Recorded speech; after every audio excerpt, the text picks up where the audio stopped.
من مدرس خريج مدارس حكومة لحد رفض التعيين الحكومي لحد سافر السعودية. كل همي ان انا اتكلم انجليزي اكتر من عربي. انا اعرف واحد قعد 18 سنه مفيش ربع خطوه لقدام. مم. ربع، ما بقولكش خطوه، بقولك مفيش ربع خطوه لقدام. في السنه 19 حصل له تويك كده معين، قلب الدنيا بالنسبه له. معايا سلتا ومعايا دلتا ومعايا تفل ومعايا تيكي تي و... طب لا سمعني الانجليزي بتاعك. ما خدتش لا سلتا ولا دلتا وعندك خبره مدارس، انا اسف، هو ده الافضل. ازاي الماجستير ساعدك تبقى مدير المدرسة النهاردة؟ مهنتنا هي مهنة الأثر وليست مهنة التدريس. صاحب الأثر هو صاحب رسالة، صاحب التدريس هو صاحب الوظيفة.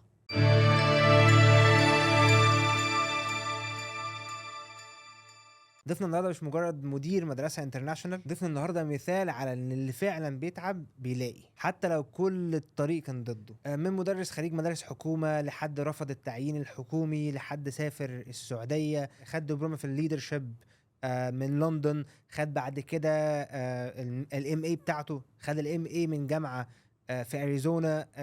مر بتجارب كتيرة جدا، مدير أكاديمي، عنده مدرسته الخاصة اللي هنعرف قصتها النهاردة، مدير مدرسة من أكبر مدارس السعودية. بنتكلم عن حد اشتغل في الانترناشونال، اشتغل الامريكان، اشتغل سات، المدرسة بتاعتهم سات كوردينيتور. قصة كبيرة جدا مليئة بالتجارب وبالتضحيات، مليئة بتحديات كبيرة جدا هنتكلم عنها النهاردة، فاستاي تون. أنا عايز أرجع معاك دلوقتي لسنة 2001. كان في عرف كده في المجتمع أو حاجة مشهورة، اللي ملحقش الميري يتمرمغ في ترابه. حاجة جالك الميري ورفضته في 2001 في وسط ما كان المجتمع كله أصلا ضد الموضوع دوت. والنهاردة أنت داخل تدرس أول كلاس ليك، حاسس بإيه بعد ما أنت رفضت حاجة ستيبل؟ رفضت استابيليتي، رفضت حاجة أغلب العرف بتاع المجتمع بيحركك عليها. السؤال ده سؤال مهم جدا، يرجعني لسنة التخرج هي 2001. مم. أنا لما اتخرجت كان كل تفكيري إن أنا محتاج أدرس اللغة الإنجليزية، تدريس لغة إنجليزية مش عربي. لأن إحنا في المدارس كنا بناخد الإنجليزي بالعربي. شفت طلاب الثانويه العامه اللي من كام مم. يوم بيقولوا له ايه اخبار الاختبار ايه؟ قال والله اختبار الانجليزي ده كان ممتاز، بس المشكله ان هو كله بالانجليزي. ليه؟ آه. هو الولد ممكن هي كوميديا وحاجه بتضحكك، لكن هو يقصد المعنى ان انا طول عمري بدرس الانجليزي بالعربي. ازاي؟ كل جمله لما يجي لك كذا حط كذا، لو جالك الضز حط مش عارف شيل الاس، لو جالك الاس شيل الضز، ومشينا كده طول عمرنا. فكنت تلاقي الطالب من دول بيجيب، انا عندي طلبه كنت اشوفهم كان بيجيب ال50 من 50 في الانجليزي مم. علشان يقول جمله واحده، علشان يبني ستراكشر لجمله بشكل طبيعي ما يقدرش. انا عايز اقول اكتر من كده. انا وانا في رابعه كليه كان معايا زملاء من اللي بيرتبوا على الدفعه، بيرتبوا ترتيب حاجه محترمه. والله لو ما تتكلم معاه ولا تروح التربيه العملي، سنه رابعه بنعمل تربيه عملي، ان هو يتكلم جملتين ثلاثه ورا بعض كده بنفس الاستراكشر الطبيعي مفيش. ليه؟ لان هو التربيه بتاع اللغه، انت عارف في حاجه بيسموها السنس اوف ذا تنس.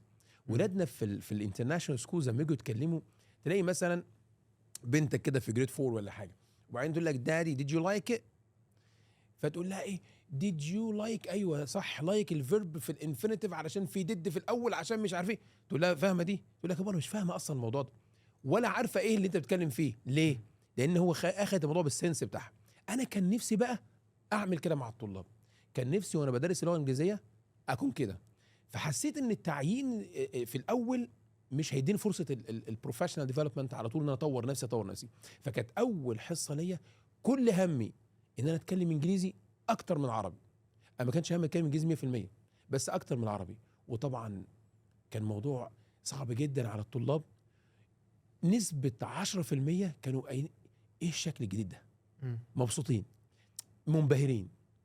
و90% ايه ده احنا مش فاهمين انت جاي لنا منين، انت مش عارف ايه، واللي كان يعيد الكلمه اللي انا بنطقها بنوع من الضحك وكلام زي كده. فدي كانت الحصه الاولى. بس انا في الحصه الاولى كنت بقول اريد ان اصنع فارق، او اريد ان اصنع اثر.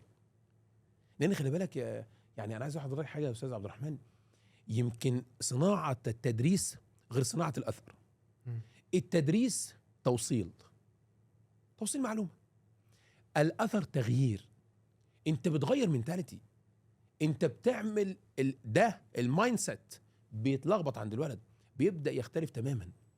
فانا كان دماغي في الاثر، اريد ان يبقى الاثر، ده افضل بكتير من ان يبقى التدريس. ولذلك انت دلوقتي ممكن تقول لي انت حضرتك كنت بتتكلم، انت فكرتني عفوا بالاستاذ بتاعي فلان الفلاني اللي كان بيدرس لي في سنه كذا، مش هنساه ليه، هو عمل تغيير معاك بشكل او باخر. ده حقيقي فعلا. بس يعني فكره ان حضرتك تسيب التعليم الحكومي والاستابيليتي والكلام ده كله وتروح بعد كده، انت حتى كنت حط نفسك في حته صعبه.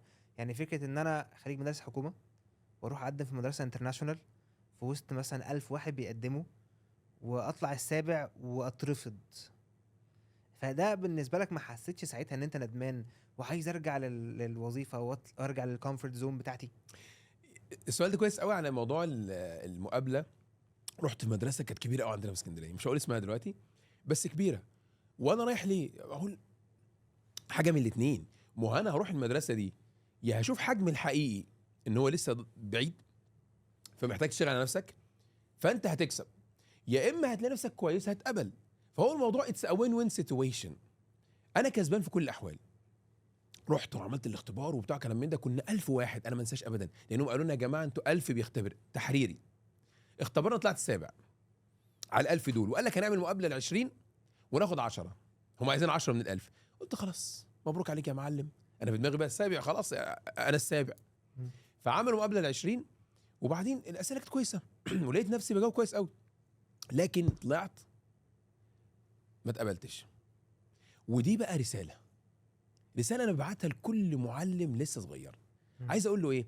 عايز اقول له مش كل حاجه ورود، مش طول ما انت ماشي في دنيتك هتقابل حاجات حلوه، انت لازم يحصل اخفاقات ولازم يقابلك حاجات، يعني لازم العوائق الابستكلز اللي بتقابلنا يقابلك حاجه عشان تحس بالحلاوه. لازم تشوف المراره، عمرك ما تحس بالحلاوه اللي انت عايشها غير لما تشوف حاجه زي كده. المهم انا لما حصل الموقف ده واترفضت، استفدت ايه؟ استفدت ان انا حسيت ان الليفل بتاعي في اللانجوج زي الناس بتوع الانترناشونال. اي نعم كنت حكومه بس اشتغلت على نفسي. استفدت ان انت في المقابله الشخصيه في بعض الاسئله اللي انا سالتها اللي جاوبت عليها بطريقه قلت كان ممكن اجاوب بالطريقه الفلانيه، ما يمكن اترفضت عشان كده، يمكن اترفضت بدون اسباب. ربنا سبحانه وتعالى، وده للشباب كلهم، ربنا سبحانه وتعالى امرك بالعمل، بس خلي بالك من الحته دي بقى، ولم يامرك بالنتيجه. ودي من رحمه ربنا، من فضله. عبد الرحمن اشتغل وعمل بودكاست وعنده على اليوتيوب وعامل صفحه على الفيسبوك وبيشتغل هنا وبيجتهد هنا وبيجتهد هناك وبيحاول هنا. النتيجه بتاعته مش بتاعتك. وخلي بالك والله هتيجي النتيجه، والنتيجه هتعمل كليك معاك في لحظه. انت ممكن تقعد 5 سنين. انا شفت ناس، انا اعرف واحد قعد 18 سنه مفيش ربع خطوه لقدام. ربع، انا ما بقولكش خطوه، بقول لك مفيش ربع خطوه لقدام. في السنه 19 حصل له تويك كده معين قلب الدنيا بالنسبه له. كانه قاعد يقول لي، كان ربنا بيقول لي 18 سنه دول انت كل سنه كان نفسك تكسب مليون، 18 عايز 18 مليون جابهم في سنه 19. ما شاء الله. فده بقى اللي لازم الواحد فيه ايه يفكر فيه. طب انا بقى ده هيرجعني للفتره يعني قديمه شويه، لثانوي. ده بقى في التسعينات. حضرتك كنت بتحكي لي على حاجه غريبه بالنسبه لي، فكره ان حد في التسعينات كان بيروح ياخد كورسز، انجلش كورسز، صحيح وبيروح معاهد. صحيح. دي كانت حاجه غريبه جدا بالنسبه لي، بس ده بيديني انديكيتور ان في حد كان شغال على نفسه من ثانوي. ممكن تحكي لي ازاي فتره الثانوي والجامعه ساعدتك بعد كده ان انت تبني الكارير بتاعك؟ طيب اقول لحضرتك دي يعني قصه طويله شويه بس ده فعلا يمكن نقطه مهمه. انت عارف الزرعه بيكون عندك زرعه كده صغيره وانت حضرتك ايه بتقعد ترويها، الجذور بتشتغل بتقوى وبعدين تكبر بشكل كويس جدا. انا بالنسبه لي صراحه يعني عندي الاسره بتاعتنا، انا ما كنتش عايش في اسكندريه زي انا دلوقتي مستقر في اسكندريه، ما كنتش عايش في اسكندريه ساعتها، لكن كنت بطلع من عندي انا من بلدي واروح اسكندريه عشان اخد في بريتش كونسل كورسات ايه؟ لغه انجليزيه. ايه بلدكم بس معلش؟ انا بلدي في تبع كفر الشيخ اسمها مطوبس. يعني حضرتك كنت تروح من كفر الشيخ لحد من اسكندرية؟ كفر الشيخ لاسكندريه، هو المسافه مش بعيده من مطوبس، حوالي ساعه. ساعه، وخلي بالك مواصلات.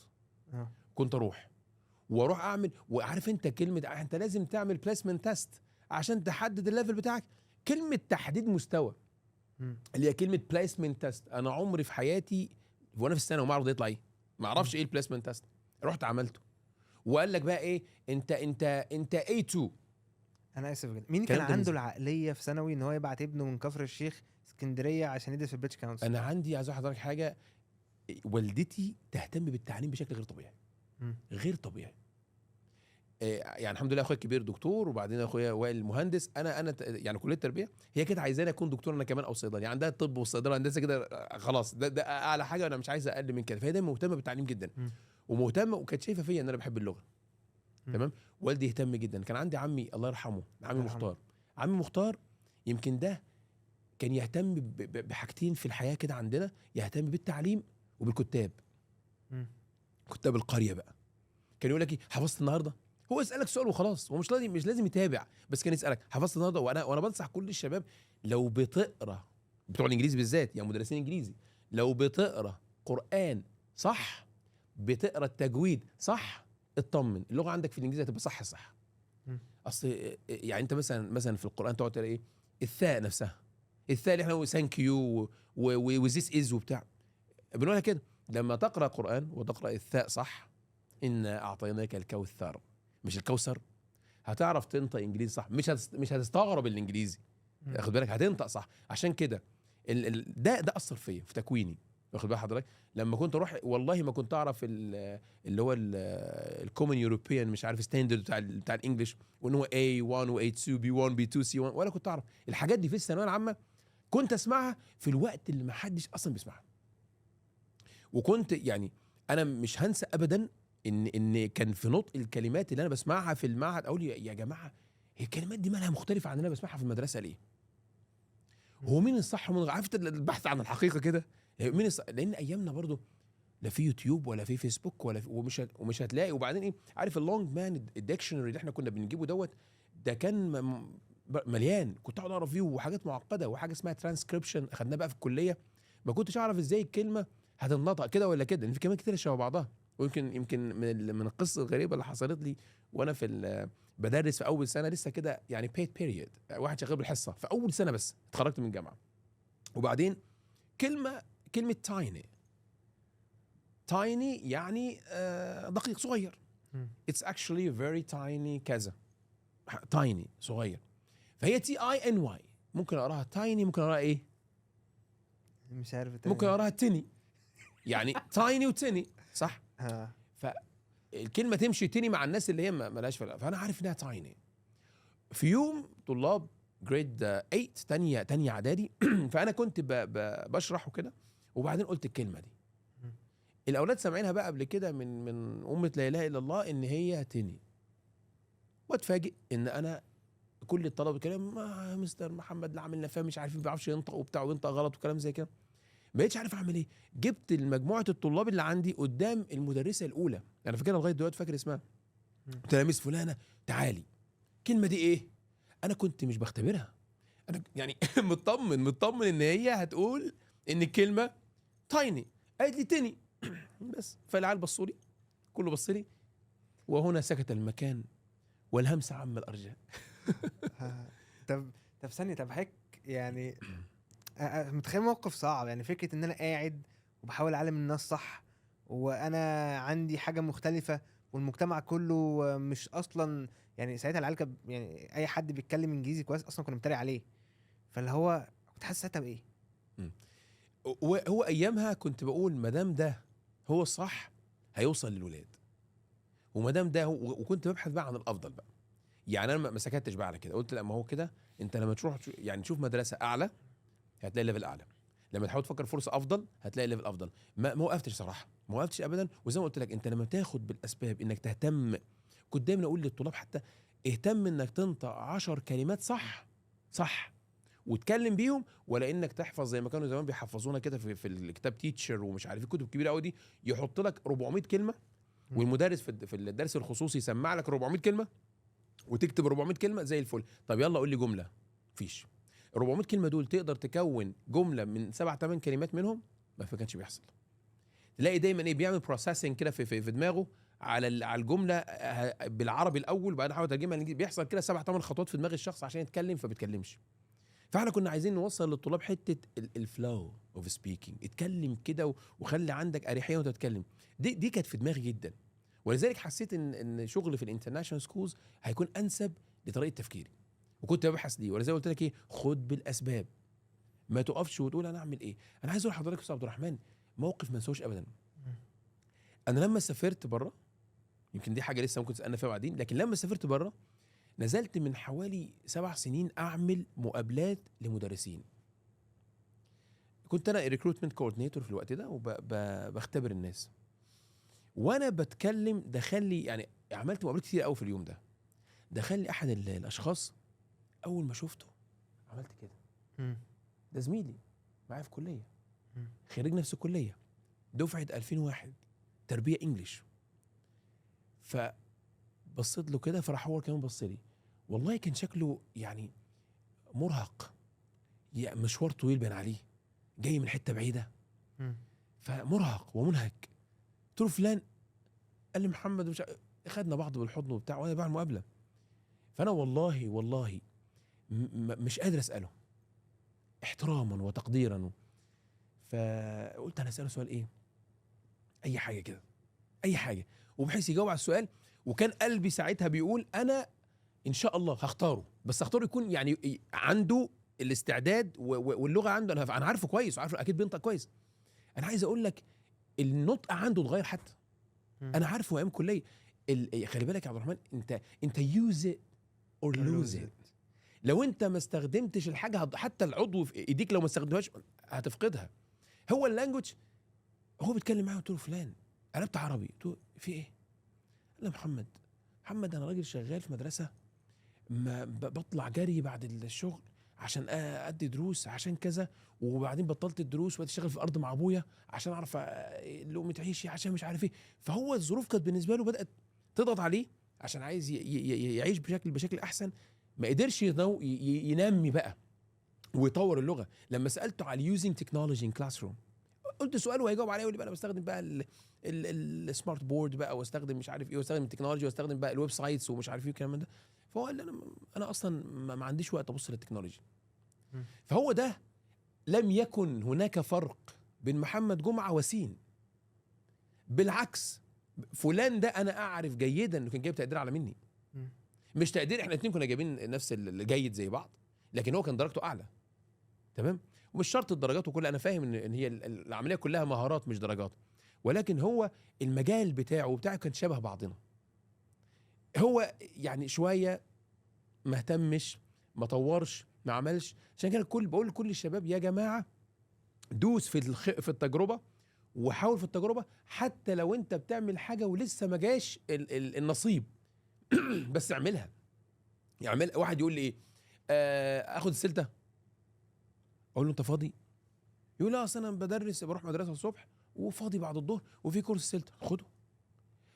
واحد يقول لي ايه، في مدرسه جنب البيت وعايز اقدم فيها، بس صراحه المدرسه تعبانه، بس انا مش لاقي غيرها، روح. انا كنت ساعات بنصح ناس اقول له روح مدرسه انترناشونال، اقول لهم انا عايز اشتغل عندكم سنه ببلاش. يقول لي يا عم في انا عايزين ناكل ونشرب. لا، روح اشتغل سنه ببلاش. انت لسه متخرج، يعني لسه ظهرك مش يو ار نوت بيردن، ما عندكش بيردن عليك مخليك انت لسه لا خطبت ولا اتجوزت ولا يعني انت لسه شاب، او انت لسه شابه متخرجين. وانت ما اشتغلتش تشتغل امتى؟ لو ما حاولتش تشتغل وبعدين تقول لي ما انا عملته وخليته ما جاش، هيجي والله هيجي. طب انا لو رجعت مثلا لفتره الجامعه عند حضرتك، هل كنت بتطور نفسك ازاي في الجامعه؟ يعني انا متخيل ساعتها هل كنت بتحكي لي ان انا ايه يعني، او انا عارف ده كان واضح جدا، احنا بنتكلم تقريبا 99 و98. انا عشان اعرف نطق كلمه ده كان حوار. صحيح. وحتى كمان يعني ترانسكريبت ما كانش اسهل حاجه في انك تفهمه. صحيح. ممكن لو انت فهمته اصلا الساوند نفسها عشان تعلمها صعبه جدا. فازاي كنت بتطور نفسك في الجامعه؟ طيب شوف حضرتك، يعني يمكن ده سؤال مهم قوي، لان هو اول حاجه قلت لك انا كان في كورسات باخدها، كورس انجليزي وكلام من ده في معاهد، وكانوا اغلبها نيتيف سبيكرز، كانوا ناس نيتيف وبيتكلموا انجليزي كويس قوي. والواحد بقى احنا كنا الاذن عندنا بدات تبقى موسيقيه شويه، تحس بالنطق. دي رقم واحد. رقم اتنين، انت عندك بتاخد فوناتكس من اول سنه في الجامعه. وكان عندنا معمل الصوتيات، كان معمل راقي ومعمل محترم. انا بقى كنت مركز قوي في الصوتيات دي. ليه؟ لان هي جت على الحته اللي انا عايزها، لان في حاجه اسمها ترانسكريبشن، وتلاقي القواميس كلها شغاله، حاطط الكلمه وجنبها الترانسكريبشن بتاع الكلمه اللي يقول لك هتنطقها ازاي. كلمه تايني اللي بقول لك عليها، كلمه تايني ما كانتش هتتنطق غير لو بصيت على الترانسكريبشن بتاعها قبل بقى القواميس دي ما تطلع، كل والحاجات الناطقه والمواقع والحاجات السهله جدا. دلوقتي تحط الكلمه عفوا، تحط الكلمه على اليوتيوب، وممكن تقول يوتيوب يوجلش مثلا، مواقع يقول لك انت عايزه امريكان ولا بريتش ولا استراليان ولا مش عارف ايه ولا كنديان، حط الكلمه واسمع النطق كمان في ايه. 20,000 فيديو. الله ينور عليك، 20 فيديو في موفيز وحاجات زي كده، واخد بالك. فالشكل ده، التطور اللي حصل ده كانش موجود. بس احنا كنا مهتمين جدا بنقطه ان احنا في الترانسكريبشن في الكليه الفوناتكس. الحاجه الثانيه المعاهد اللي كان فيها ناس نيتيف سبيكرز. الحاجه الثالثه دي بقى جت لي من عند ربنا. مم. احنا يعني كنت ايه، فتره من فترات لما بقى خلاص رحت قعدت استقريت في اسكندريه، كنت بصلي في مسجد، كان في واحد امريكي مسلم مم. وجاي تقريبا الازهر يتعلم. الراجل ده تقريبا قعدت 2-3 كل يوم اصلي واروح اتكلم معاه. نيتي ساعتها ان اتعلم لغه، بس هو حبيته جدا، وبقينا اصدقاء، ويقعد بقى يحكي لي عن حياته ومش عارف ايه، يقول كلمه اقول له وقف، انا بفهم الكونتكست، مم. لكن ساعات يقول كلمتين 3 في النص بيخطفهم، البلندنج بقى والحاجات دي وكم من ده. فاقول له الكلمه معلش الكلمه دي ايه، يقولها تاني، اقول له كم مره، يقولها تاني، اقول له طب نكتبها، يروح كاتبها، تطلع كلمه من كلماتك كنت منطقه غلط خالص، كلمه كنت منطقه غلط خالص، بعيده خالص. يعني انا فاكر مره في طالب من الطلاب بيقول لي ايه، لو سمحت يا مستر، هي كلمه بربوس يعني، بتقول بربوس مش طب السبيلنج يا ابني، طلع كلمه بيربوس، ادي كلمه. في واحد لوح الكاتف ده اسمه سكابيولا. مم. فهو بيقول لك ايه، واحد بيشرح، مدرس بيشرح، يقول لك ايه، السيكابولا يعني، عارف كده السيكابولا يعني، يا سلام على السيكابولا، مش سكابيولا، سيكابولا. في عظمه هنا تحت السره اسمها ايه، اسمها بيوبس. قال لك الببس، ادي نطق كنا بنسمعه، وكان الناس بتقوله. كلمه اكيوت وصب اكيوت اللي هي حاد يعني، كان في ناس بينطقوها اسيوط عشان حرف السي، CIE، السي بعدها اي واي وواي، كنا واخدينها كده فهو كده. المهم بالنسبه لي ايه، فكان انا عايز اخش اكتبها في الامتحان اخد الدرجه. شفت بقى كلامك، عايز اكتب، المهم اكتبها انا في طالبه قالت لي كده، طالبه في ثانيه ثانوي في اول تخرجي، قلت البنت جايبه 25 من 25 في الانجليزي، قسما بالله انا ما اجيبهاش وانا مدرس، جايبه 25. البنت كانت بتقول لي لازم يكون عندنا ساكريفيس يعني ساكريفايس، فاقول لها ساكريفيس، قلت لها اسمها ساكريفايس، قالت لي لو قلتها ساكريفايس هكتبها غلط، انا يهمني الكتابه. وفعلا البنت اللهم صل على النبي جابت 25 في الانجليزي ودخلت كليه صيدله واتخرجت دكتوره محترمه.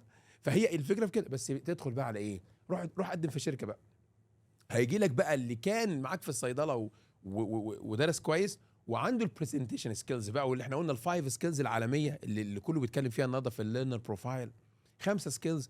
البرزنتيشن سكيلز تيجي رقم 1، الكوميونيكيشن سكيلز، الكريتيكال ثينكينج سكيلز، السوشيال سكيلز، السوشيال ايموشنال سكيلز، دي بقت دلوقتي مهمه. ازاي اكلم اللي قدامي، ازاي اقنعه، ازاي ابلفه، ايوه انا اقصد الكلمه، ازاي ابلفه وانا بتكلم معاه، واخد بال حضرتك. فده ده علم بقى، خلاص دخلنا في حته تانية خالص.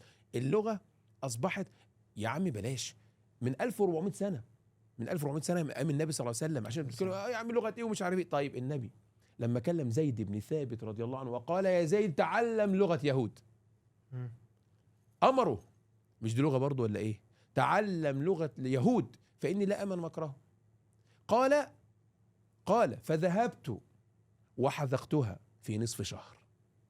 15 يوم، كان معلم كبير، واحنا بنقعد 15 سنه بنتعلم. الدين علمنا، اتعلم، من تعلم لغه قوم امن مكرهم. يعني في بعض الناس يقول مش لازم أبقى، لا، ما دام ده ديماند، ما دام العالم النهارده العالم النهارده بمحرك البحث بالانجليزي، عشان تجيب معلومات كتير عن اللي بتدور عليه هتلاقيه بالانجليزي اكتر، فبقى غصب عنك. وده لا يقلل من اهميه اللغه العربيه بتاعتنا اللي احنا بنهتم بيها وبنشتغل عليها ونقول لاولادنا اللغه العربيه رقم 1 وبعدين لغات اخرى. ده لا يختلف. زمان اصل احنا مش بنجيب لقدام، هنجيب لورا. زمان ايام جدي وجدك كانوا بيتكلموا ب5 لغات، ده حقيقي بيتكلموا ب5 لغات. وتلاقي يقول لك فلان فلاني ده كان بيتكلم، ده في بعض ده العقاد تقريبا كانش مكمل تعليمه، كان بيتكلم 7 8 لغات بسبب السياح اللي كانوا بيجوا مصر زمان وكلام من. فانا اقصد من كلامي ان اللغه مهمه، تطويرها مهم، اهتمام الشباب الصغير بيها مهم جدا، لان honestly speaking your accent, your language, your speaking skills دي your passport.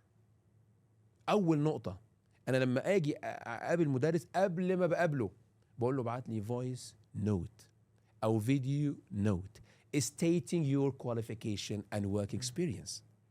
يبعت لي دقيقه، يا دي تتمزك يا ما تمزكش. اتمزكت تعالى يا حبيبي اشوفك بقى. يبقى الخط ما تقولي معايا سلتا ومعايا دلتا ومعايا تفل ومعايا تيكي تي طب لا سمعني الانجليزي بتاعك.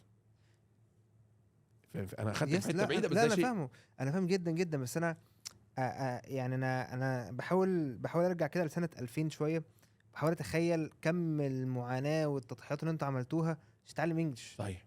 هو فكره ان انا كنت بقعد النهارده انا عايز اتكلم انجلش، انا هفتح تشات جي بي تي هقعد اتكلم معاه انجليزي، صحيح. هقعد مع براكتس واقول له صحح لي اللغه، صحيح. ولو عايز اي حاجه بالنسبه لي عندي يوجلش يعني ثواني. في ثواني. صحيح. واي حاجه انا ممكن ادور عليها بالسيرش انجن، اي حاجه انا عايزها. نعم صحيح. يعني في النهارده بيربلكستي كمان ده اقوى من جوجل، أقوى يجيب لي اي من حاجه انا عايز. perplexity صح. انا فاهم سؤال حضرتك، بس خلي بالك هو ده كعهد ومضى بقى. يعني مش هقول لحد ايه انتوا اتعلمتوا انجليزي ازاي، هي خلصت. بس حضرتك بتذكر نقطه مهمه قوي، عايز تقول لي انتوا قابلكم تحديات وقابلكم صعوبات وتعبتوا كتير ورحتوا قدمتوا يا مستر عبد الرحمن. انا عندي اخويا باشمهندس وائل، راجل ما شاء الله دكتور كليه هندسه ومتميز. اول ما اتخرجت من الكليه وقدم في مدارس، خد السي في بتاعي كمان عشان يساعدني وقعد يلف كمان معايا، ربنا يبارك فيه. راح مدرسه من المدارس، مدرسه انترناشونال ما بتقبلش يقدم فيها غير لو واحد طول عمره انترناشونال سكولز. ده انت مش خريج كليه تربيه انجليزي ولا ادمي، لا تكون انت من كي جي كنت انترناشونال اديوكيشن. اخويا راح قدم السي في وقال لهم ده متميز فالمهم ايه، قالوا له ده كان مدرسه، قالوا ده كان حكومه، طب خد سي في وروح. لا ما نقبلش. قال لهم ليه؟ ده انا بشتغل في الجامعه وبدرس لطلبه خريجين مدارسكم وبنشتغل كويس يعني اخذته الحميه ساعتها. اللي انا اقصد من القصه كلها، وخدوا منه السي في، ما كلمونيش عادي يعني. اللي انا اقصده من الكلام ده ايه؟ ايوه حصل تحديات والكليك بتيجي، لان كل الشباب دلوقتي انا اتخرجت وعملت وخليت. يا حبيبي اهدى على نفسك، هتيجي. ربنا سبحانه وتعالى مقدرها. فالصعوبات لازم، يعني عارف انت لما النبي صلى الله عليه وسلم قال لسيدة عائشه يا عائشه ان اجرك على قدر نصبك، اجرك على قد تعبك. اتعب، اوعى تزعل من التعب، اصلك هتاخد اجره.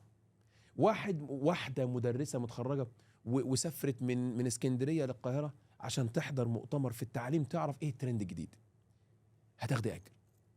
اقل القليل هتاخدي اجر العلم. المعلومه دي قد تعرف الامام احمد بن حنبل قال جمله رهيبه، قال تعلم العلم فانك لا تدري متى تحتاجه. تعلم، خد السلطه لا تدري متى تحتاجها، خد الدلتا لا تدري، خد الماجستير لانك لا تدري متى هتيجي الوقت. عارف انت تلاقي نفسك قاعد كده في البيت، قاعد كده رايق، يقول لك ايه اعلان الكويت عايزه مدرسين مش عارف بكام مبلغ كبير وبتاع كلام من ده، يشترط انك تبقى جايب ايلتس سكور 7. فتتفاجئ تقول يا ايلتس طب اخد بقى ايلتس بريباريشن بقى، اروح ادرس بقى، اروح اظبط نفسي بقى بعدين. لو كنت انت، لان الايلتس فاليد لاكتر من سنتين تقريبا او 3 مش متذكر، الايلتس ده فاليد. يقول لك مثلا عايزين بس بشرط يكون معاه تفل، فتقول يا بشرط معاه خبره 2 سنين. ما كان في مدرسه جنب البيت كنت خد منها خبره 2 لا ما خدتش خبره. طب ازاي بقى الحاجه الانيشيتيفز اللي حضرتك خدتها ساعدتك اول لما جات لك فرصه السعوديه انك تعرف تقتنص الفرصه؟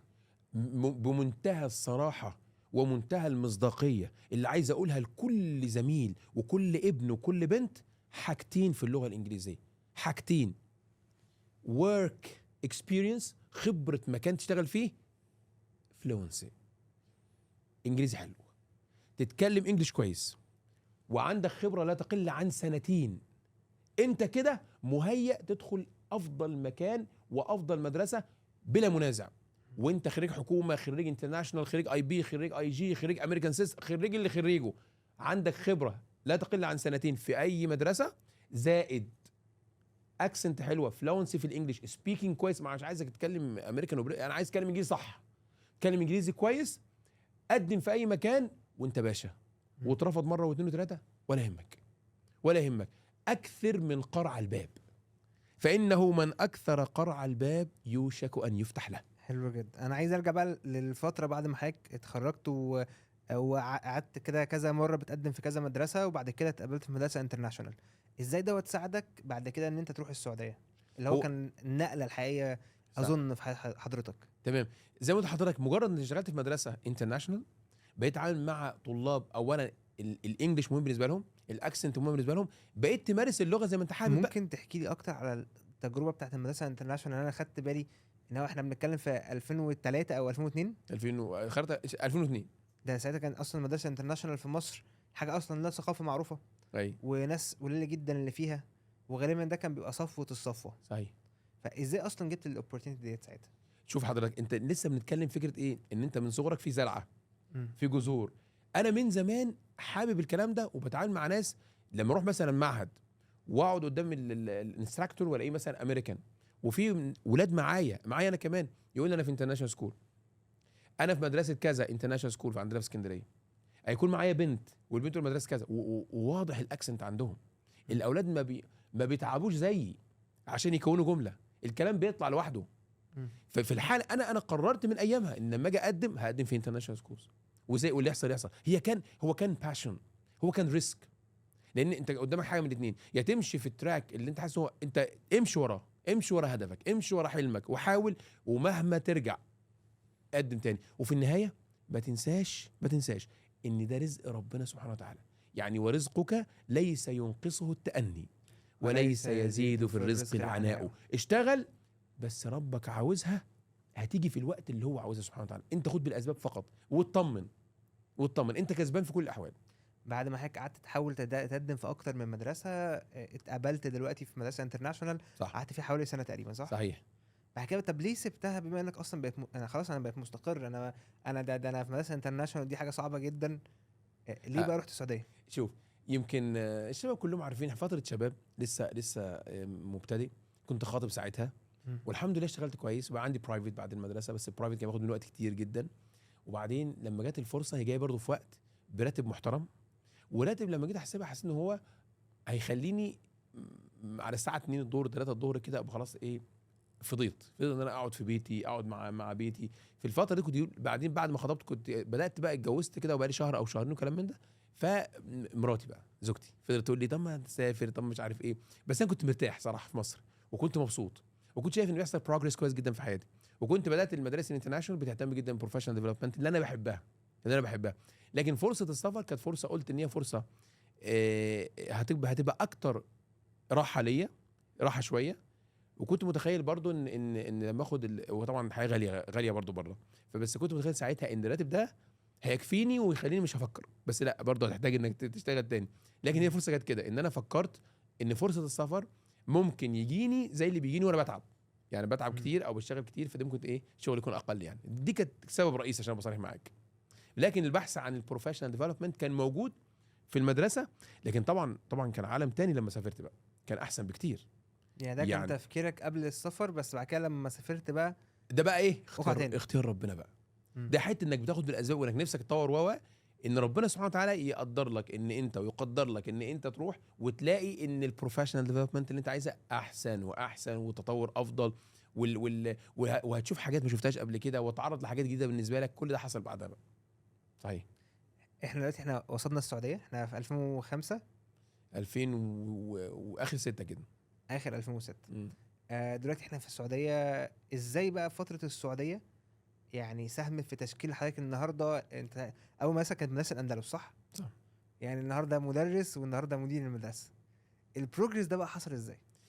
يعني انا معلش هنسمع المقاطعه، بس دي مدرسه انترناشونال في السعوديه، غالبا الثقافه المعتمده هناك اللي هو هات لي حد اجنبي بباسبور امريكي، هو ده الشخص اللي هيبقى الكاريزما قدام الناس، او المنظر قدام الناس. فازاي قدرت توصل منها بقيت مدرس لحد مدير مدرسه، وفي بيئه اصلا يعني هي واضح انها كانت بيئه جميله، بس هو الثقافه نفسها مم. بتخلي فرص تحديات اللي قدامك عاليه قوي. احنا عايزين نيتيف سبيكر للمدرسه وكده. شوف حضرتك، يعني السؤال ده سؤال مهم قوي، وده فعلا حقيقي، ان اي واحد بيدخل ابنه في مدرسه انترناشونال سكول هو محتاج ان هو يشوف التيتشرز امريكان وبريتش وكنديان وكلام زي كده. مم. وفعلا المدرسه كان يعني 99% منها ساعتها كانوا كلهم كده، ناس نيتيف وكلام زي كده. بس الحق يتقال، يعني عن المدرسه اللي قدمت فيها مدرسه عريقه، مدرسه الاندلس، مدرسه لها فروع كتيره في المملكه كلها. من الامور الجميله ان الملك بنفسه كان بيشوف الناس وبيقابلها، ده يعني التوسع بقى كبير دلوقتي، في بقى يعني الموضوع كبير دلوقتي، هو تشيرمان وفي رئيس تنفيذي ونائب رئيس تنفيذي وفي قصه كبيره، مدرسه كبيره. فكان بيشوف الناس بنفسه، وكان يسالك اسئله كانه انترفيو من جديد، يعني انت قابلت في مصر وجيت كانه انترفيو من جديد، ويشوف الليفل بتاعك. انا عايز اقول لك حاجه غريبه حصلت مع ملك المدرسه. مم. هو بيتكلم معايا بيقول لي انت ايه خطتك في البروفيشنال ديفلوبمنت بتاعتك؟ انت متخيل الكلام ده؟ فانا ساعتها بقى كنت سامع عن السلتا، مم. وانا اصلا لو سالت اي حد ايامها السلتا كان يقول لك هي دي اكله؟ السلتا دي ايه؟ هي السلتا دي مرض يعني ولا اكله ولا حاجه بتنشرب؟ محدش يعرف السلتا خالص ايامها. فقلت له ان انا عندي بلانز ان انا اخد السلتا. قال لي ايه السلتا؟ قلت له ده سيرتيفيكت اوف انجلش لانجويج تيتشنج فور ادلتس مش عارف الكلام ده. قال لي دي مفيده في ايه؟ قعدت اقول له الاهميه بتاعتها ومش عارف ايه وازاي هاو تيتش بقى بطريقه بروفيشنال ومش عارف ايه وكلام زي كده، وحاجات يعني اللي كنت قاري عن السلتا ايامها. تمام. شوف اللي هقول لك عليه بعد كده هو الغريب. مم. خلص اللقاء وبتاع كلام من ده، ويعني اترشحت للمكان ان انا امسك مدرس في حاجه كده جميله في المدرسه. مم. تمر سنه 2 كده، نلاقي ايه؟ نلاقي ان اول اعلان لكورس السلتا في السعوديه. انا ما اعرفش عنه حاجه. يقول لك ان السلتا كورس يا جماعه في البريتش كونسل في برج اسمه الفارسي في جده، هيتعمل اول مره في السعوديه. مين بقى اللي يبعت لي؟ مدير مدرسه. المالك، الأونر. الاونر اللي قابلني من سنتين، يبعت لي يقول لي السلتا هتبدا في كذا، جروب من المدرسه هيروح، انت لازم تحضر السلتا دي، لازم تاخدها. يبعت لي انا بالاسم كده. تخيل. رحت. وطبعا السلتا ما كانش، انا بحس دلوقتي اولا السلتا تيوترز فيهم مصريين كتير دلوقتي، ما كانش في حاجه اسمها مصري خالص في السلتا. رقم 2، في ابلكيشن بتعمله، وبعد الابلكيشن في انترفيو، وفي الانترفيو في حاجه رايتنج تكتب عن حاجه. انا فاكر كويس قوي ناس معانا اترفضوا. مم. اترفضوا. وفي ناس منهم اجانب ساوث افريكان ومش عارف ايه اترفضوا في السلتا. كان الموضوع ريجيد سوليد. دلوقتي بحس الموضوع سهل، كله بياخد عادي. المهم ساعتها قدمت والحمد لله اتقبلت وكده، ورحت بقى عشان اخد السلتا، وكان متابع معايا. السلتا ايامها انا فاكر كان ثمنها 8000 ريال. شوف بقى البروفيشنال ديفلوبمنت عامل ازاي. اخدناها ب 8000 ريال. المدرسه عملت ايه معانا؟ حاجه بسيطه جدا. قالت تمضي معانا انك مكمل كمان سنتين لقدام، ولو عايز تمشي ادينا 8000 ريال. حاجه قمه الاحترام. المكان اللي بيربي فيك الانتماء بقى، لان هو انت عندك في حاجه بيسموها السنس اوف ايه؟ في سنس اوف لويالتي. السنس اوف لويالتي ده لما تحققه في مؤسسه، الولاء، تحس ان انت مسكت السما بايديك. لا انا بقول في بقى في الاداره درسناها في سنس اوف اونرشيب، شعور الامتلاك. انت تمتلك هذه المؤسسه. ده بيديهولك مين؟ المالك. بيديهولك السي او. بيخليك تشعر ان انت وانت ماشي في الكوريدور كده وتشوف بلاطه فيها مشكله، تحس ان البلاطه بتاعتك انت عايز تظبطها. تشوف طالب عاوز يسحب من المدرسه، قلبك يوجعك كأن الفلوس بتاعتك انت. مش نظام يا عم انا شغال يا عم باخد راتبي وخلاص وخلصنا. لا، السنس ده بيعلمهولك. لما في موقف من المواقف، واحد بيتكلم عنه بيدي دايما بروفيشنال ديفلوبمنت للتيم بتاعه، فقالوا له انت قاعد تدي سنتين 3 وهيسيبك ويروح لغيرك. قال طب انا لو قعد معايا سنتين 3 وهو مش متعلم، هيأثر في الانتاج بتاعي. لا ده انا خليه سنتين 3 متعلم ويظبط لي انتاجي، وعايز يمشي. بس هو ممكن يمشي ويرجع لي تاني لما يلاقي ان انا كنت بعمل شغل كويس. فدي كانت التحول ده. ورحنا بقى وسفرونا اماكن واي حاجه ترند موجوده دوروا عليها ودربونا عليها. فتلاقي نفسك كده. انا عايز اقول لك حاجه، انا كمحمد جاني فرصه، والله حصل، جاني فرصه في مكان تاني اعلى من المكان، اعلى راتبا. وبعدين انا عايز اقول لك من كلامي عن المكان اللي انا شغال فيه، من كلام والدتي قالت لي اوعى تسيب مكان انت شغال فيه. والدتي قلت لها خلاص انا اسمع كلامك برا ليكي. ومرت الايام والحمد لله المكان اللي كان جاني فيه فرصه انا واثنين صحابي، النهارده الحمد لله انا وضعي احسن وراتبي احسن والبوزيشن بتاعي احسن وبرستيجي احسن، كل حاجه الحمد لله الحمد لله. يعني فضل ربنا سبحانه علينا كبير وواسع، الواحد بس يشكر ويحمد ربنا. ما شاء الله. طب حضرتك ازاي بقى ترقيت في المكان دوت؟ يعني انت اول حاجه السلته، بعد السلتا بقى ايه اللي حصل؟ انا عايز اعرف ايه رحلتك خلال سنين شغلك في المكان ده او في مدرس. السعوديه بشكل عام. تمام. انا اشتغلت مدرس، وبعدين شوف، انا عايز اقول للناس اللي هم دايما عندهم الجوب جامبرز، اللي هو بيقعد ينط من شغلانه لشغلانه، التيرنينج اوفر بتاعه لما يكون شغال سنه هنا و6 شهور هنا وسنه هنا، بنخاف منه. يعني انا نفسي لما اجي حد يقدم عندي سين للناس، والاقي اشتغل سنه في اندلس انترناشونال سكول، السنه الثانيه مش عارف بريليانس انترناشونال سكول، السنه الثالثه اي جي اس انترناشونال سكول، بخاف منه. فالمالك برضو يفكر كده، لما يلاقي حد عنده اسد في المكان، اصول من اصول المكان، وبيكبر مع المكان، بيعول عليك بقى. فالموضوع بدا معايا مدرس رئيس قسم اللغه الانجليزيه، اشتغلت الحمد لله، كنت اؤدي كويس في كل شغلي، ودايما انصح اللي بيشتغل مش الماده العلميه بس، الاتيتيود، مم. السلوك، الطريقه. الناس يعني ولو كنت فظا غليظ القلب لانفضوا من حولك. احنا نقعد ندرس في الاداره والاتيتيود وبتاع، يا جماعه ايه قرانيه خلصت الموضوع كله. واحد من الصالحين كان كل ما يقابل حد يضحك، يقول له لماذا تبتسم كلما رايت؟ كل ما تقابل حد تضحك له. قال انها لا تقف علي بكثير. هي الضحكه دي هتكلفني كتير كده بس خلاص. انها لا تقف، الضحكه ما بتكلفنيش، لا تقف علي بكثير، بس بتدخل هنا عند الناس. انكم لن تسعوا الناس بايه؟ باموالكم، ولكن تسعون بايه؟ بقلوبكم واعملوا. الطريقه، الاستيعاب ده مهم جدا. فانت you may be، انا قلتها كتير، you may be hired for your competence، ممكن تتوظف عشانك كفاءه، and you may be fired for your attitude، تمشي بسبب سلوكك. فالسلوك انا شايف ان من الحاجات الحمد لله نجحت الواحد في شغله، الاستمراريه في المكان، التطوير على طول، ادائي كويس مع الناس، سلوكي حلو مع الناس، التعامل، التواصل. حتى لو انا مختلف مع حد، بختلف معاه بطريقه اداريه. وفي واحد صاحبي كان يقول لي دايما، محمد ايه، كان اكبر مني سنا وعلما وكده في الاداره، كان يقول لي محمد you can fight on site، ممكن يحصل فايت في مجال العمل، لكن it comes to life خلاص حط العمل على جنب.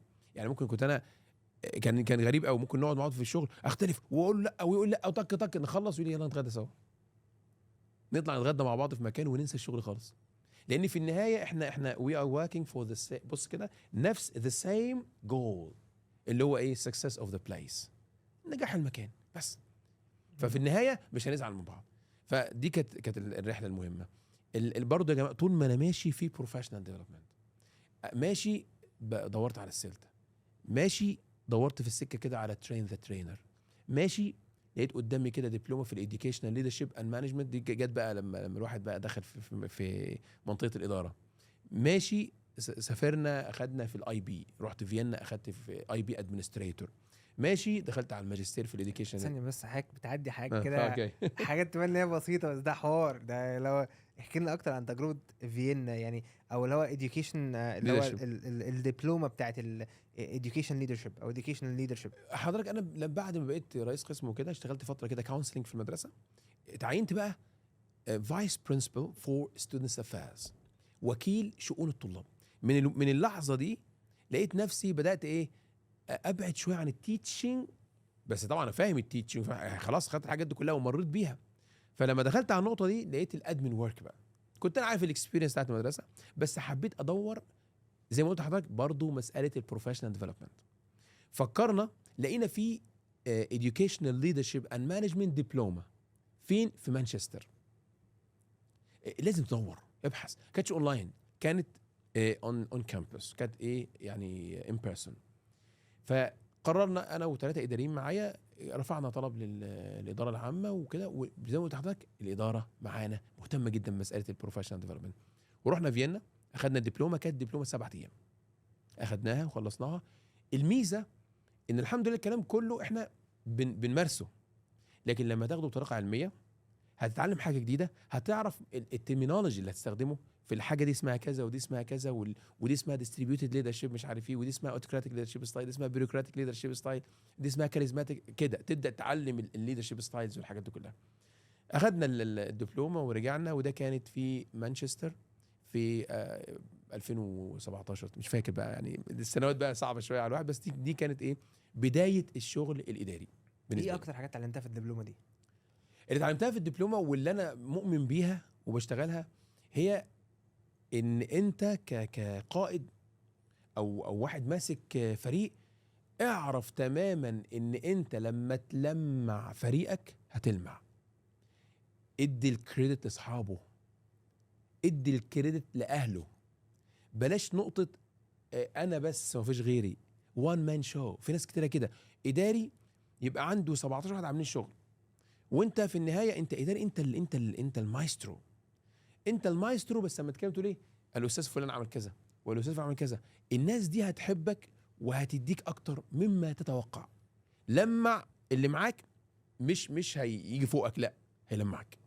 صدقني، لمع اللي معاك هيلمعك. ودي بس اقعد لك اصل انا بلمع اللي معايا وبيديني فوق دماغي وبيضربني في ظهري وبتاع، لا. ما هو انت لازم تبقى فاهم بتلمع ازاي وبتعامل ازاي. دي نقطه مهمه انا اتعلمتها في الاداره. انت لازم تدي الكريدت لاهله، وبرضه لما تامرهم بحاجه او تقول لهم يعملوا حاجه، لازم زي ما الدين علمنا.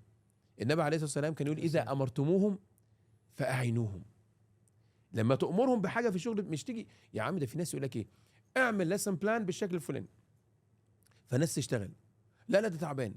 طب ما توريني، مش انت الاكاديميك هيد، وريني اعمل لسن بلان ازاي. في ناس بتطلب الطلبات بصعوبه، وتلاقي نفسك يعني انت لازم لما تطلب يعني actions speak louder than words. ورينا اعمل ازاي، show me how. انما تقعد اعملوا كذا اعملوا كذا، كل ما يجي لك شغل ترجعه. طب ما اديني سامبل. في الاداره، انت عارف، كان دايما يقولوا لنا ان اسهل مدير هو اشطر مدير. يعني ايه اسهل مدير هو اشطر مدير؟ الراجل اللي انت تبقى فاهمه بسهوله قوي ده يجيب شغل على طول، انما اللي انت مش عارف له دماغ ده هتدخل له منين؟ ما انت مش فاهم له اي حاجه خالص. مش السهوله نجاح. اذا امرتموهم فاعينوهم. فاعينوه. ده يمكن ده درس النهارده انا هسجله معايا حرفيا، اللي هو درس حديث مهم قوي. النبي، عليه الصلاه والسلام. فاعينوهم. النبي لما كانوا يقوموا يعملوا حاجه، شوف حضرتك، والله العظيم انا درست دبلومات في الاداره، ودرست MA.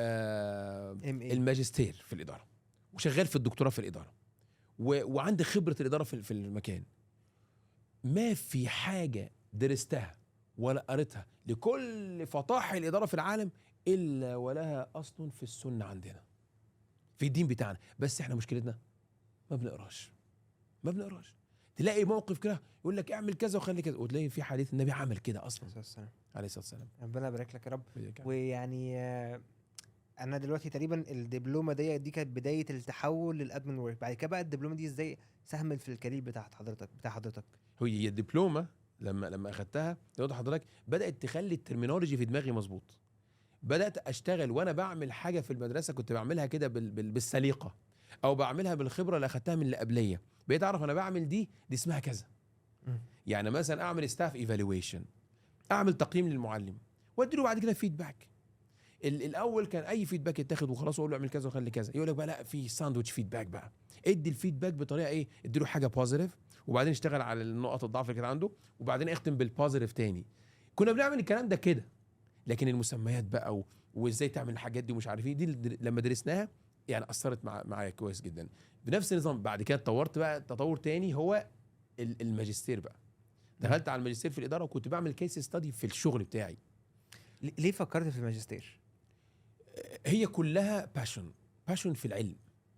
يعني حتى انت عارف اللي خلاني شويه وانا شغال في الدكتوراه، يعني خدت كام كورس ووقفت وبعدين بكمل تاني، ان لقيت الكورسات اللي باخدها في الدكتوراه شبيهه باللي انا عرفتها قبل كده، فما كنتش منشكح. عارف انت الانشكاح بالماده العلميه، يعني قاعد اخد حاجات انا عارف ده. لا، في الماجستير عندي باشن ازود الماده العلميه بتاعتي. بقيت اخد كل كورس كان في حاجات عارفها بس حاجات جديده، وفي حاجات جديده، في حاجات عارفها وحاجات جديده. لما جيت ابدا في برنامج الدكتوراه، لا ما حسيتش ان لسه الاقي نفسي فيه. حاجات كلها الى حد كبير عارفها، فلقيت القراءات بقى المتنوعه حاسس انها احلى.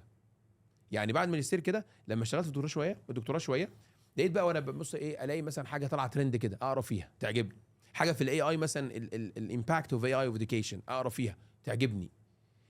وانا شغال في الدكتوراه ما حسيتش ان الدكتوراه قاعده تديني زي ما كان الماجستير بيديني. فانا بدور على اللي هيديني اكتر، اللي هيطورني، اللي يخليني في حته ثانيه. طب بالنسبه للماجستير، قبل ما حضرتك تخش في الماجستير هو خطوه مش سهله. بتاخد سنين، بتاخد مجهود، بتاخد فلوس. طيب طب ما انت كنت مستقر في الشغل بتاعك والدنيا معاك كويسه، ليه اتحركت على حاجه زي الماجستير؟ السؤال دوت سؤال حلو قوي، واجابته لو انت ما اتحركتش غيرك بيتحرك. لو انت ما درستش يا عبد الرحمن غيرك هيدرس. والمكان اللي انت شغال فيه انت ما بتبقاش فيه علشان واحد بيحبك، انت بتبقى فيه لانك عندك الكواليتيز وعندك ال الامكانيات. الامكانيات بتاعتك دي لازم تطورها كل يوم وتحسنها كل يوم. ومن لم يتطور يتعور. صح، احنا عندنا انا يقول لك بحاول ايه، اشوف من لم يتقدم يتقادم. من اللي تاخد صح كده، واخدنا الكلام ده كلنا. وبعدين ومن لم يتألم لا يتعلم. مش هتتعلم غير لو اتألمت. فانت عندك الحاجات دي كلها هي اللي هتطورك. انت لازم لن تكون تبلغ المجد حتى تلعق الصبر. صح، طلع الصبر، صح، مش هتوصل. وخلي بالك زي ما قلت لك، المكان بتاعك قد يصلح لغيرك لو انت مش كفء ليه. يعني you have to be efficient for the place بس. فانت عشان تبقى كفء للمكان خد الماسترز، خد البي اتش دي، اقرا هنا، احضر دبلومات هنا، شوف ورقه عمل، احضر كونفرنسز موجوده في العالم كله. يعني واحد بيطلع كونفرنسز موجوده. طلعنا في دبي، وطلعنا وجينا في مصر، ورحنا بريطانيا. ليه؟ بنشوف الجديد، بنتعلم الجديد، عشان ترجع بالجديد ده تحطه على الطاوله لزملائك والمدرسين بتوعك. واخد بال حضرتك؟ انما لو انت وقفت مكانك، لا، من لم يتغير يتغير. لو انت ما اتغيرتش هيغيروك، يجيب غيره، ما اجيبش غيره ليه؟ ما دام غيره افضل منه واشطر منه وهيؤدي احسن منه. فهمت قصدي؟ ده جميل جدا. طب حلو، احنا دلوقتي بالنسبه لنا حضرتك مثلا كنت ساعتها ايه التايتل بتاعك في المدرسه قبل الماجستير؟ كنت في الوقت دوت انا فايس برنسبل فور ستودنتس افيرز. بعدها كنت فايس برنسبل فور ادمنستريتيف افيرز، اللي هو وكيل الشؤون الاداريه الاداري. بعدها بقيت اكاديميك هيد، اللي هو الوكيل التعليمي. دي المسميات يعني بنفس الترتيب كده. ازاي الماجستير ساعدك تبقى مدير المدرسه النهارده؟ تمام. هو شوف، يمكن الماجستير كل الكلام اللي فيه القياده التربويه بيتكلم لما تبقى قائد المكان. يعني وانا باخده بيديني بيتعامل معايا معامله ان انا قائد المكان. فهو الماجستير فعلا كان يعني خطوه على طريق ان انت تقدر تدير مكان من افضل. شوف، انا خدت في الماجستير 12 كورس، 12 كورس زي الديسرتيشن الرساله. كل كورس كان بيديني حته في الاداره. يعني مثلا في كورس منهم بيكلمني بيقول لي education law، قانون التعليم. ده كورس مهم جدا، لانه بيعرفني حقوقي كمدرس وحقوقي كاداري وحقوق الطالب، وامتى دي تبقى كيس، وامتى الكيس دي ممكن تتحول لقانون، وامتى التعليم ممكن يتدخل هنا وما يتدخلش هنا. انت خلاص بقيت مدير، فانت مش فقط جوه الفصل. الاول كان تعاملك مع الطلاب، تعاملك مع المدرسين كاكاديمي كده، عندك الناحيه التعليميه، الناحيه التعليميه فقط، الايفالويشن بتاع الاستاف، الاوبزرفيشن بتاع الاستاف. انما النهارده انت طلعت فوق، بقيت شايف كل ده. فلو حصل اشكاليه معينه، مدرس ضرب طالب، ايه الوضع القانوني فيها؟ لو انت ما انتش فاهم الوضع القانوني كويس، ممكن يتعامل معاك مشاكل.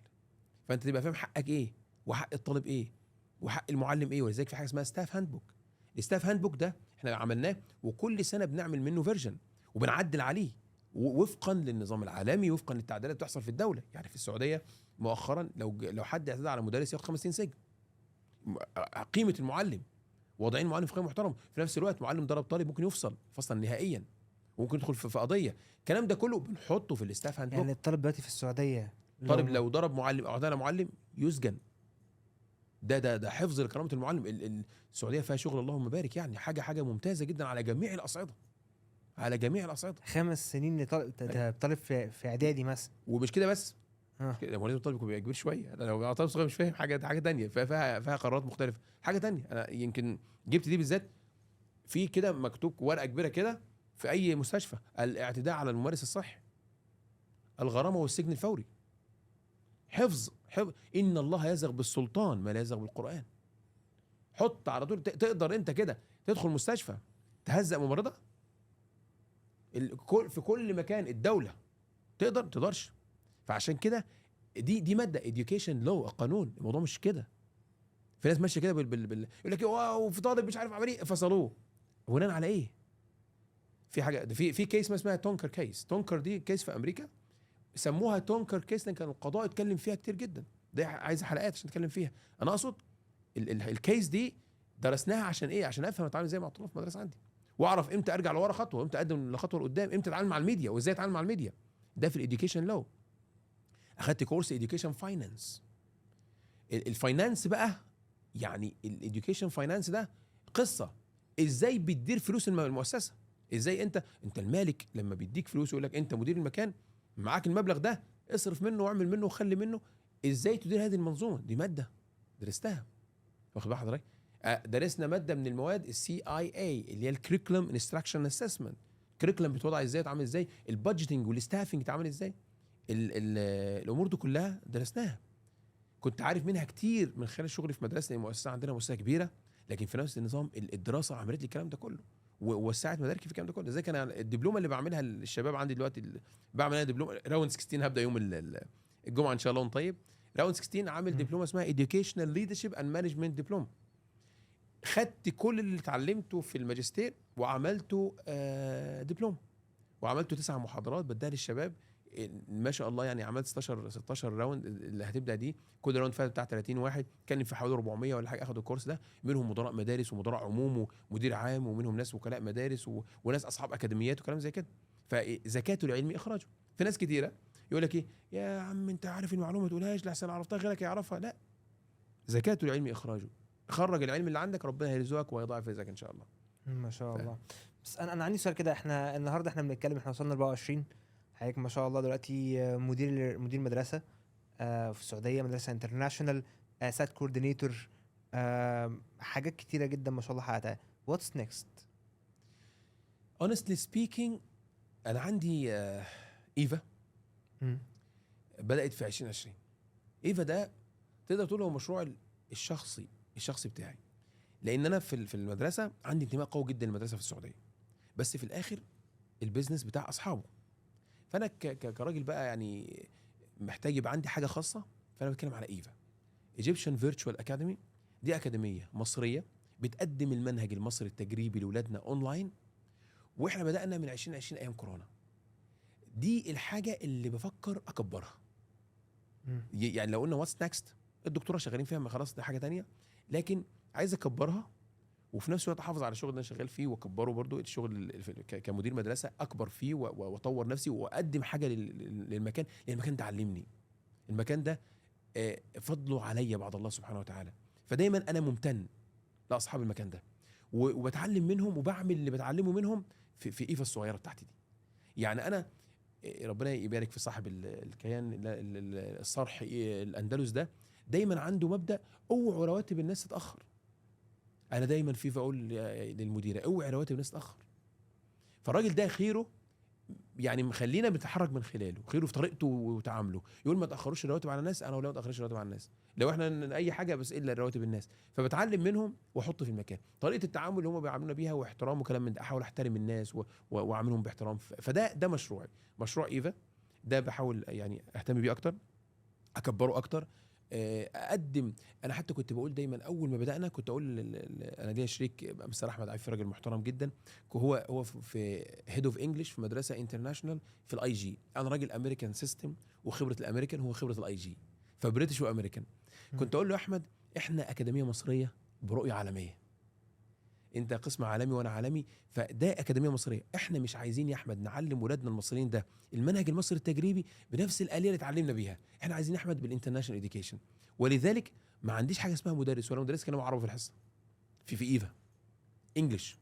امهات اول ما دخلوا ايه ده يا عم ده، انا اسف، ده حتى الرياضه وحتى كل حاجه. ما هي عندنا نوع اتنين، عندنا المنهج المصري التجريبي لغات وعربي. فالرياضه اصلا بالانجلش، والساينس بالانجلش، وماده ديسكفر بالانجلش، وكونكت بس اصلا انجلش. في العربي بقى عندهم رياضه بالعربي. فانا في القسم الانجليش ده الامهات في اول سنه قالوا لنا ايه ده، هو انتوا مدرسه انترناشونال؟ ايوه احنا انترناشونال، احنا هنخليكم انترناشونال، والاكتيفيتيز اللي بنعملها انترناشونال اكتيفيتيز. فالولاد احنا عندنا في ايفا دلوقتي خلاص في ولاد من ولادنا في كليات. احنا بقى لنا 6 سنين. لما بدانا اول سنه في كورونا كان في ولاد في ثالثه اعدادي دخلوا معانا ثالثه اعدادي، 3 سنين ثانويه عامه، كليات.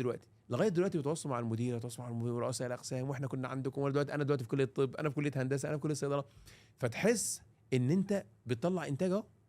الولاد عندنا لو حضرتك اتفرجت، يعني لو سمحت الفرصه ان شاء الله مستر عبد الرحمن ابقى اوريك بعض فيديوهات طلاب وهم بيعملوا مثلا ساينس فير، اكتيفيتي في الساينس او اكتيفيتي في الانجليش سبيلنج بي، حاجات ديبيت كومبيتيشن. تسمع الولاد بنسبه 90% تقول دول انترناشونال ولا تجريبي، هتقول انترناشونال. لان احنا عندنا مدرسات على مستوى عالي جدا من اللغه، من الشهادات. بنهتم جدا بالنقطه دي، نقطه الاكسنت. الحاجه الثانيه الولاد فعلا رفعنا السقف بتاعهم. الامهات النهارده اللي كانوا يقولوا لنا انتوا ايه ده يا جماعه ادونا عربي شويه، لو مدرس قلب عربي الام تقول له ايه ده ايه ده بتتكلم عربي. رفعنا السقف، رفعنا الطموح، الدنيا ظبطت مع الناس. فده مشروع بتمنى من ربنا انه يظل ويكتمل ويكبر ويبقى يعني صدقه كده جاريه ان احنا حاولنا نعمل حاجه للمجتمع المصري بصفه عامه.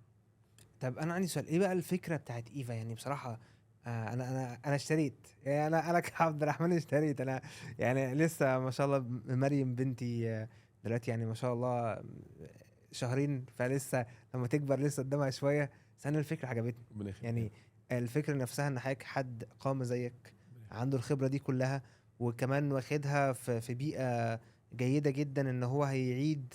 يعني هو الانسان غالبا هو بيبقى في بيئه معينه بيتشرب افكار معينه، فبيبدا يعيد تطبيق نفس الموضوع دوت. فالموضوع جميل جدا.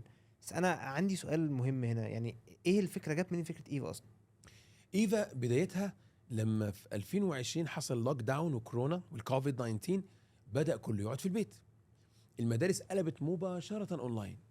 لما كل حاجة بقت اونلاين، في ناس كتير من اللي كانوا في مدارس اوريدي قرروا هم ايه، يروحوا على المنهج المصري. مم. يعني يروح منهج المصري وقالوا ايه ما دام هندرس بقى في البيوت وكلام من ده، ما احنا هندرس ايه اونلاين مع مجموعات. الاونلاين ده عبارة عن ايه؟ عبارة عن اننا هنوفر للاولاد الحصص هي وانت قاعد قدام شاشه الكمبيوتر. الانجليش، الماث، الساينس، العربيك، الارت، الاسلاميك، البي اي، المدرس بيقوم بيتنطط معاهم بيتنططوا على قدام الشاشه. كل ده حصص تفاعليه نموذجيه كانك في مدرسه بس وانت قاعد ايه قدام الشاشه. وجدول دراسي كامل، منصه تعليميه كامله، ويب سايت موجود، تفاعل مدرسين معاك يجاوبوا لك على اسئلتك كانك في مدرسه.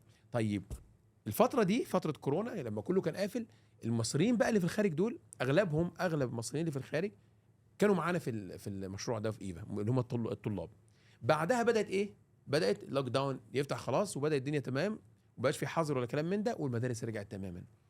اولياء الامور بقى اللي هم في الخارج، المصريين اللي في الخارج دول هم عايشين مثلا في السعوديه وفي غيرها او عايشين في بلاد بعيده، عجبته فكره ايه، طب ما انا اكمل بدل ما انا اقعد اذاكر لابني ولا اوديه مدرسه، لانه في النهايه بيختبر تبع السفاره. طب انا اكمل التجربه بتاعتي، انا اكمل واخليهم ياخدوا برضو اونلاين.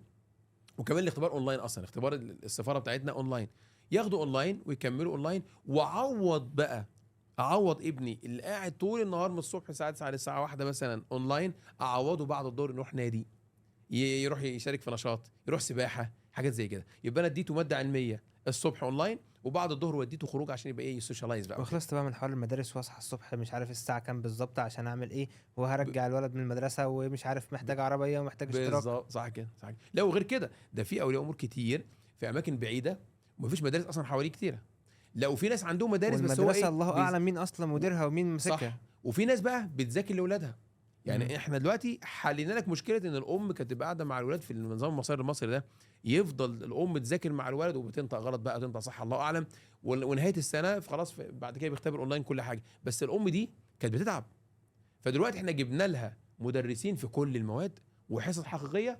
بدل تعبك ده، لا سيب ابنك قدام الشاشه، وعايز تقعدي جنبه، في امهات بيقعدوا جنب اولادهم وهم بيدرسوا، وتلاقي الام منشكحه بالحصه وفرحانه ومبسوطه. والامهات يبعتوا فيدباك. يعني عايز اقول لك لما تسمع كلام الامهات والفيدباك بتاعهم وشكرهم، تحس ان مشروع يستحق الاهتمام. فكره جميله جدا وعظيمه، وبصراحه عجباني جدا. واحنا اي ثينك كده ان احنا يعني احنا وي كفرد معظم النقاط الخاصه بحياه حضرتك. بس انا عندي كده شويه اسئله قبل ما اخش على اسئله الجمهور. ايه اكتر حاجه ممكن حضرتك مثلا لو تلخص فيها رساله دكتور محمد جمعه؟ مهنتنا هي مهنه الاثر وليست مهنه التدريس. مهنتنا هي مهنه التغيير وليس التوصيل. فالتوصيل يستطيعه الجميع، اما التغيير فلا يستطيعه الا القليل. رساله جميله جدا جدا. ويعني انا حابب ان احنا ننتقل لاسئله الجمهور. اتفضل. يعني انا معايا شويه اسئله حلوه بصراحه. بس ممكن نبدا كده باول سؤال. لو في مدرس لسه في اول الطريق، يبتدي منين؟ استعين بربنا رقم واحد. رقم اتنين، اهتم بالمحورين اللي قلت لك عليهم في بدايه الحوار بتاعنا.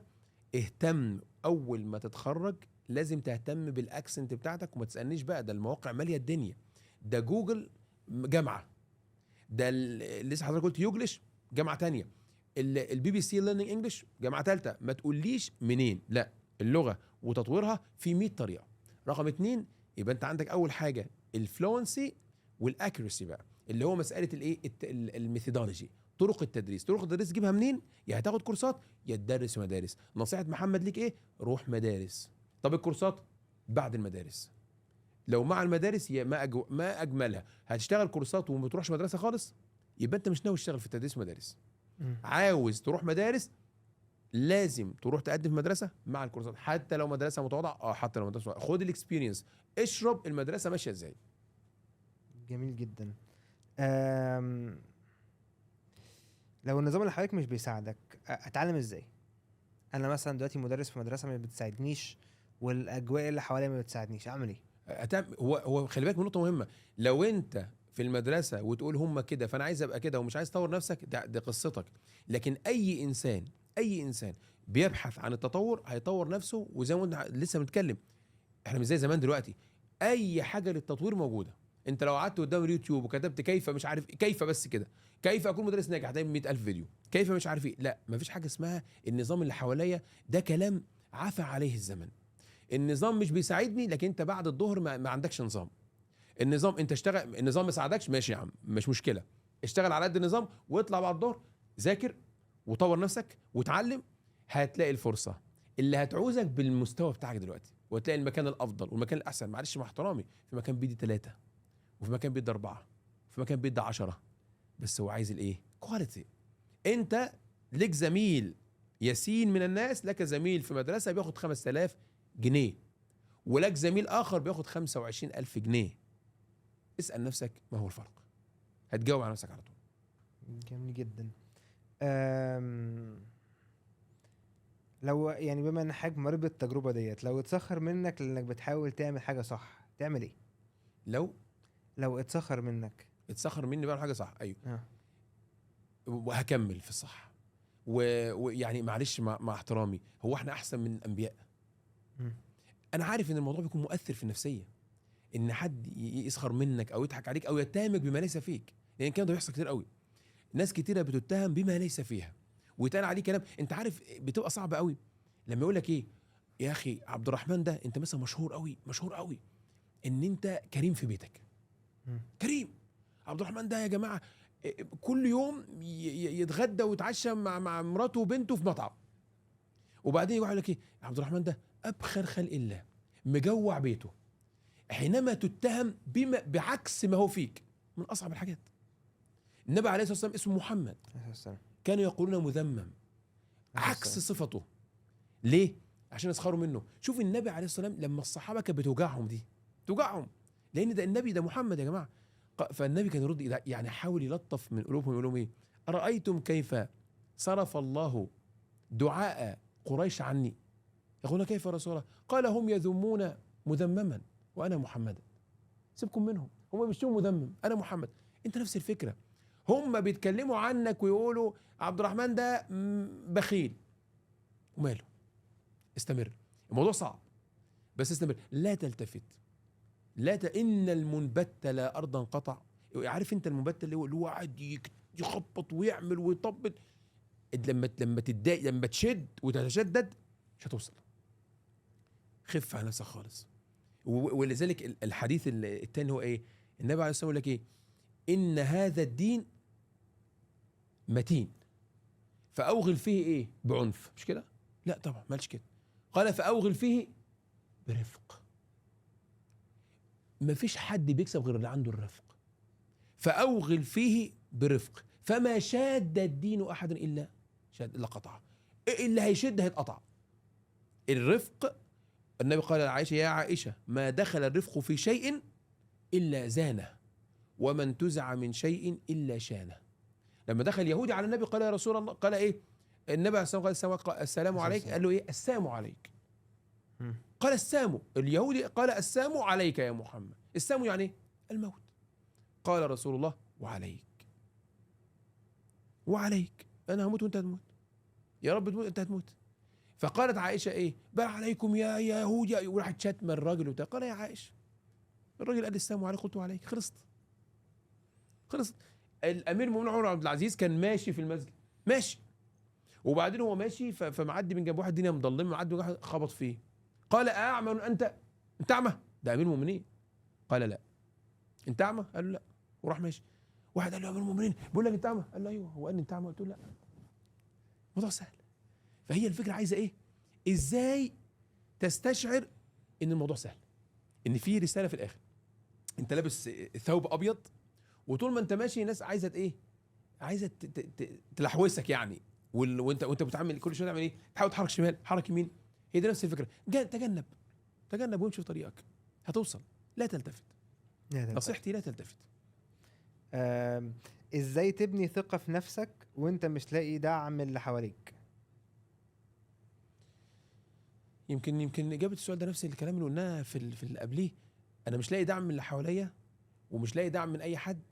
لازم اكون اندبندنت، لازم اكون لازم السيلف ستادي مهم قوي. في حته الشغل بالذات يا جماعه، لازم تبقى عندك سيلف ستادي، لازم تذاكر. كل ما تذاكر، بص انا هقول جمله مهمه قوي قالها نيلسون مانديلا.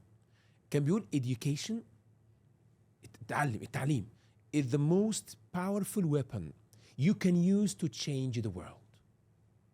التعليم هو اقوى سلاح تستخدمه لتغيير الدنيا. اتعلم. الثقه، اتعلم. ما عندكش ثقه في نفسك، اتعلم. ما عندكش ثقه في اللي حواليك، اتعلم. اللي حواليك بيقللوا منك، اتعلم. كل ما فيش حاجه هترفعك الا العلم، الا العلم. دور على اي حد ناجح، هتلاقي رقم واحد العلم، رقم اتنين بره باهله. كل قصص النجاح، المسلم والمسيحي واليهودي واللا ديني، تلاقي كل نجاحهم ايه؟ نجاحهم انه اتعلم كويس قوي. لان اصل خلي بالك دي سنن ايه؟ كونيه. ربنا جعل في الكون، اخدت بالاسباب توصل. اتعلم. وعندك اهلك، بر ابوك وامك. دول تحس ان في بركه كده بتحصل لك من عند ربنا سبحانه وتعالى. جميل جدا. هل لازم اسافر عشان انجح ولا ممكن ابدا بخطوات من هنا؟ لا، ما هو انت عشان تقول لي لازم اسافر عشان انجح، اتفرج على الناجحين هم قاعدين هنا. احنا عندنا هنا ناس ناجحه وواصله ماديا وعلميا ونفسيا واقتصاديا وسياسيا، وقاعدين في بلدهم. مفيش حاجه اسمها النجاح لا يرتبط بالجغرافيا. أقولها تاني، النجاح لا يرتبط بالجغرافيا. اللي عاوز ينجح وعنده الإيمان هيتحرك. الجغرافيا قد تساعد قليلا، لكن ممكن تكون في أفضل الأماكن ولا تنجح. فالنجاح لا يرتبط بمكان مطلقا ولا يرتبط بجغرافيا، إنما يرتبط بإيمانك بربنا سبحانه وتعالى ثم أخذك بالأسباب. وأنا قلت لك الأخذ بالأسباب هيوصل للنجاح حتى لو اتأخر. امتى قرر اخد شهادة السلتة وازاي استعد ليها؟ تمام. سؤال جيد جدا. لكن انا بقول كمدرس اسمع مني. رقم واحد، تخلص كلية التربية او الاداب. رقم اتنين، تدور على مدرسة تشتغل في مدرسة. رقم ثلاثة، وانت شغال في المدرسة تاخد الكورسات اللي هي في الميثودولوجي، زي التافل، زي تيسل، زي تيكتي، زي فيلت، زي السلتة. دي ترتيبة كده. لكن هيقول لي ايه؟ انا هروح اخد السلتة ومش عايز مدرسة دلوقتي. لا، انت لما تروح مدرسة وتدرس في مدرسة، انت خدت الخطوة الاهم. السلتة وانت بتدرسها هتفتكر وهو بيشرح لك دي هعملها في الحصة الفلانية دي، انما قاعد تاخد كده نظري ثيوريتيكال كده وما بتطبقش ولا الهوا. ما تعملش خطوة قبل خطوة. وبرضه مع احترامي، ما اخدت السلتة واخدت تفل جميل، اخدت تيسل جميل، ما اخدتش لا سلتة ولا دلتا وعندك خبرة مدارس، انا اسف، هو ده الافضل. ده رقم واحد. دول يجوا بعدين. انت عايزهم انا في الريكروتمنت عندي بيجيني السي في قدام بتاع عبد الرحمن وبتاع محمد جمعه. عبد الرحمن مدرس، محمد مدرس. عبد الرحمن دارس في مدرسه، محمد دارس مدرسه، عبد الرحمن معاه سلطه، محمد معهوش، هقابلهم الاثنين. خلي بالك، مش هقول لمحمد مع السلامه، لا هقابلهم الاثنين. لان السلطه هي اتس ان ادد فاليو، لكن ده لا يمنع ان ممكن الشخص الثاني يكون اقوى او يكون الاكسنت عنده احلى. انا هقدم الاكسنت على السلطه، هقدم الجود برونسيشن البروبر انجلش، هقدمه عن السلطه، ايوه. هقدمه عن الدلتا، ايوه. مدرس بينطق حلو هقدمه عن الماجستير، ايوه. انا بقول كلام، هذا كلام ليس صادم. انا في ناس معانا بيقدموا لنا معاهم دكتوراه لكن بينطق وحش، انا اسف مش هقبلك. ومدرس تاني خرج كليه تربيه بيتكلم انجليزي كويس وعنده خبره سنتين في التدريس، تعالى حبيبي عايزك. فلازم ما تقعدش تعمل لي بايلينج اب سيرتيفيكتس افري سنجل داي وانت اصلا البيس فيه مشكله.